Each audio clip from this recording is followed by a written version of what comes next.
अस्सलाम वालेकुम मैं यूट्यूब फैमिली, उम्मीद करती हूँ आप ठीक होंगे। 48 डिग्री सेंटीग्रेड हो फैसलाबाद में, बल्कि क्या ऑल ओवर पाकिस्तान में ये जो है साल 2024 बहुत गर्म तरीन साल करार दिया जा रहा है। मई में इतनी गर्मी पड़ गई तो आगे क्या हाल होगा। तो इस गर्मी का फ़ायदा क्यों ना उठाएं, इस सन का फ़ायदा क्यों ना उठाएं। सिर्फ गर्मी ही तो अपने आप को नहीं लगानी ना कुछ चीज़ें भी तो हम पका सकते हैं। जैसा कि बहुत सारी वीडियोज़ में हम देख रहे हैं कि नेचुरली इस तरह के डिग्री सेंटीग्रेड में टेम्परेचर में जो है जी अंडा बनाया जा रहा है। मैंने भी ऐसे ही किया, मैंने पैन को रखा अपने लॉन में, वहाँ पे थोड़ा सा ऑयल डाला, उसको थोड़ा हीट अप होने दिया क्योंकि इतनी ज़्यादा यहाँ पे सन था और इतनी उसकी हीट थी। आप यकीन करें मेरा जो मोबाइल था वो बार बार हीट अप हो रहा था, मेरा सर हीट अप हो रहा था, लेकिन मैंने आपके लिए ये वीडियो बनानी थी और मैंने बनाई फाइनली। फिर मैंने जी इसमें एक एग तोड़ ही डाला।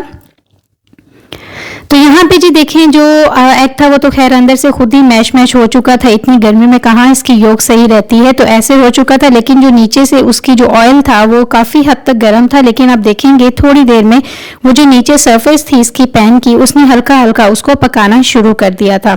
जितनी यहाँ पे गर्मी पड़ रही है, यकीन करें आप कुछ भी थोड़ी देर के लिए अगर बाहर रखें, अगर आप कुछ हल्का फुल्का सा पकाना चाहते हैं तो आप आराम से पका सकते हैं, एक्सपेरिमेंट भी कर सकते हैं, वीडियोज़ भी शेयर कर सकते हैं।